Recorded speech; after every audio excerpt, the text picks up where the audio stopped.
Feeds it towards Minamino, combines really well with Ueda, takes the shot on goal. Jelang menghadapi pertandingan penting melawan Jepang dan Arab Saudi, Asnawi Mangkualam resmi dicoret dari daftar pemain timnas Indonesia, dan menariknya, Sintayong kembali memasukkan nama Hoki Caraka.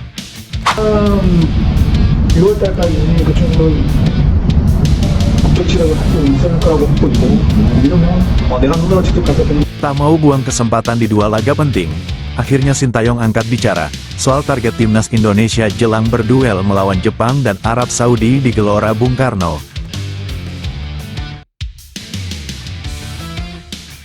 Bukti keseriusan Sintayong untuk mengejar ketertinggalan poin di dua laga berat namun penting, Sintayong bertekad menunjukkan kekuatan utama timnas Indonesia di hadapan lawan, dengan langsung menurunkan formasi skuad terbaiknya. Lini per lini akan langsung diisi oleh pemain full diaspora sejak awal babak pertama. Laga sengit antara tuan rumah Indonesia yang kesakitan, kontra King of Asia Jepang, ternyata menjadi laga primadona yang diminati banyak negara. Ratusan negara peminat hak siar pertandingan tersebut, melebihi jumlah di pertandingan timnas Indonesia sebelumnya. Jelang pertandingan big match, antara Indonesia versus Jepang, ternyata menarik minat 3 supporter beda negara sekaligus. Ribuan tiket sudah dipersiapkan PSSI untuk ribuan supporter dari negara lain yang juga akan segera berdatangan ke Indonesia.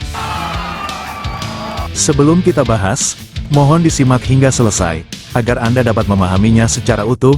Berikut berita update selengkapnya yang sudah kami rangkum.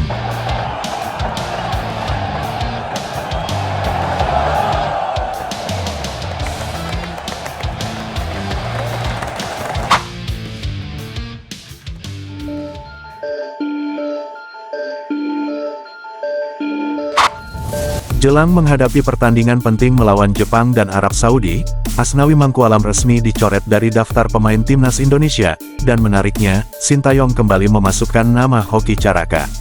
Setelah melewati pertandingan penting melawan China, sedianya Asnawi Mangkualam masih berada di daftar nama skuad timnas Indonesia.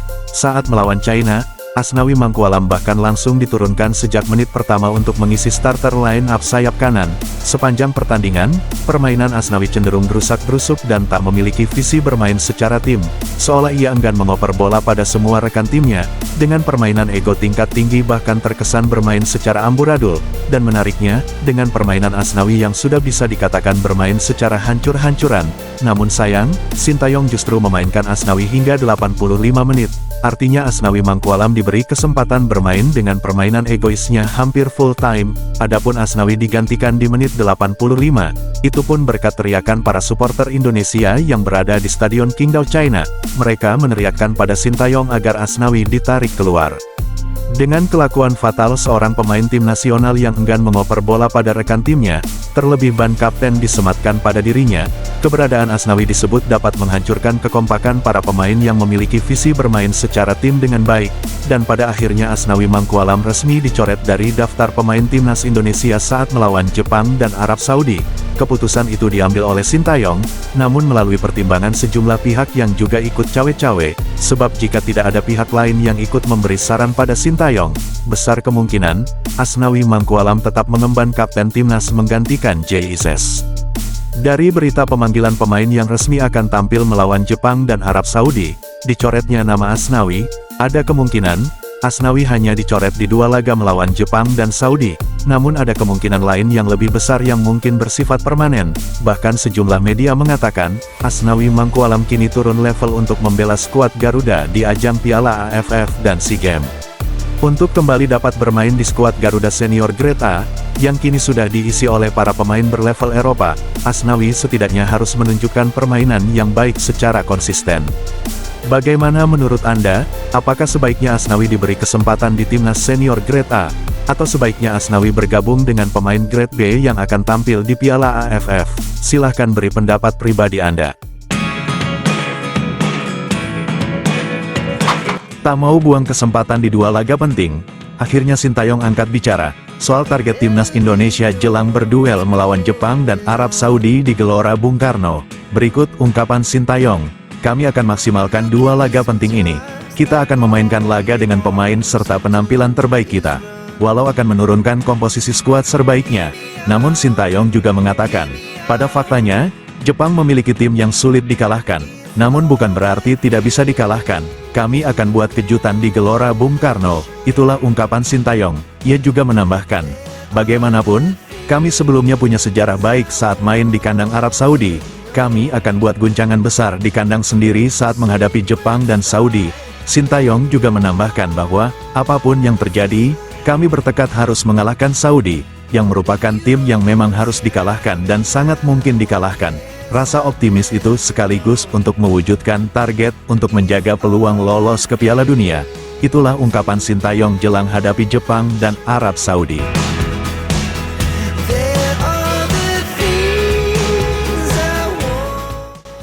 Bukti keseriusan Sintayong untuk mengejar ketertinggalan poin di dua laga berat namun penting, Sintayong bertekad menunjukkan kekuatan utama timnas Indonesia di hadapan lawan, dengan langsung menurunkan formasi skuad terbaiknya.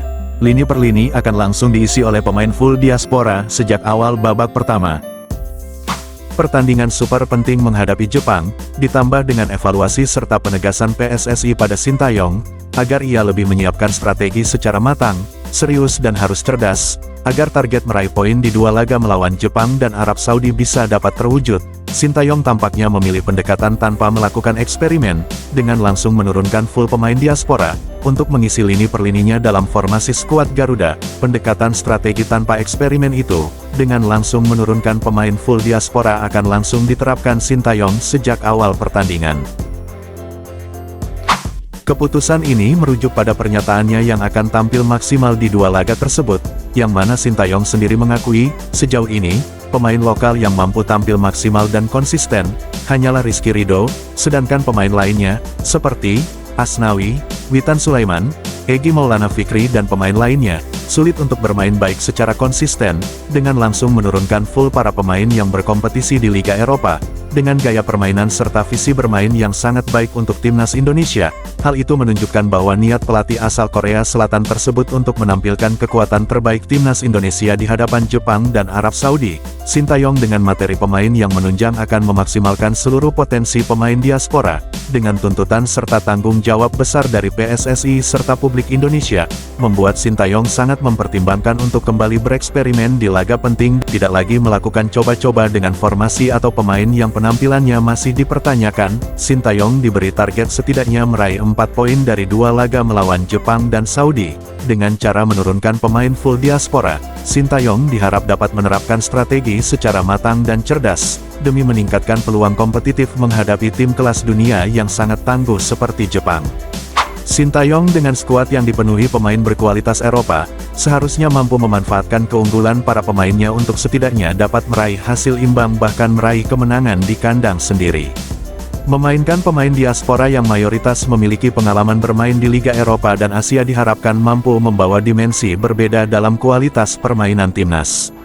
Pemain diaspora memiliki keunggulan dalam aspek fisik, teknik, serta pengalaman bermain di level yang lebih tinggi, yang sangat krusial dalam menghadapi tim seperti Jepang yang punya intensitas serta struktur permainan yang disiplin.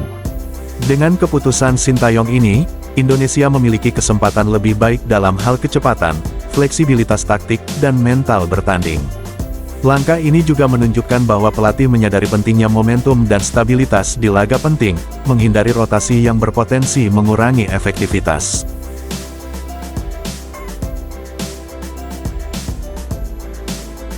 Timnas Jepang akan mendapatkan dukungan penuh dari supporter Jepang, yang akan terbang langsung ke Jakarta, saat laga tandangnya melawan Timnas Indonesia, dalam lanjutan kualifikasi Piala Dunia di Stadion Utama Gelora Bung Karno. Dilansir dari media Jepang, Ultra Soccer akan hadir 3.000 supporter dari Samurai Biru yang memberikan dukungan secara langsung. Jepang akan mengirimkan tim pendukung sekitar 3.000 orang ke stadion. Stadion GBK diprediksi akan sangat meriah, tulis Ultra Soccer. Namun, jumlah tersebut diprediksi tak akan mampu membendung supporter Garuda yang jumlahnya lebih dari 70.000 supporter. Pertandingan antara Indonesia kontra Jepang ternyata menjadi daya tarik tersendiri. Tidak hanya akan dihadiri 3.000 supporter Jepang saja yang akan terbang ke Jakarta, bahkan, 1.500 supporter asal Korea Selatan juga bersiap untuk mengatur koreografi bentuk dukungan dari warga Korea untuk timnas Indonesia. Skuad Garuda bersama Sintayong akan mendapatkan dukungan tambahan dari ekspatriat Korea Selatan saat menjamu Jepang di Stadion Utama Gelora Bung Karno. Berita ini dilaporkan langsung oleh media Korea Selatan, yakni Yonhap News Agency.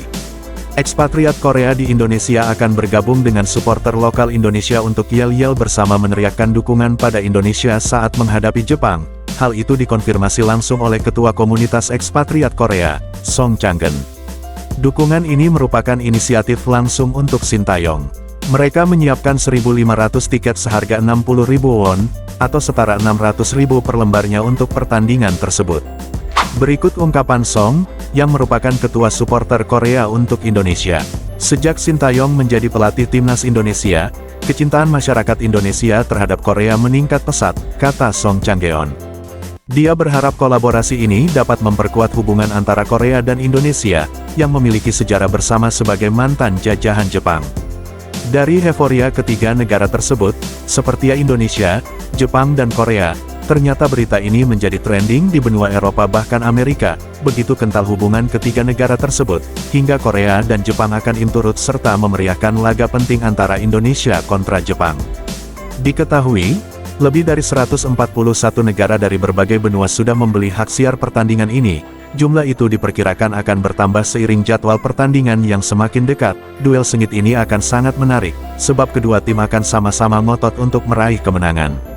Terlebih bagi Indonesia yang sedang mengejar poin untuk merangsak naik menggeser Bahrain dan Arab Saudi, duel sengit antara tuan rumah Indonesia kontra King of Asia Jepang, menjadi laga yang sangat menarik yang sudah dinantikan miliaran pasang mata di berbagai negara belahan dunia.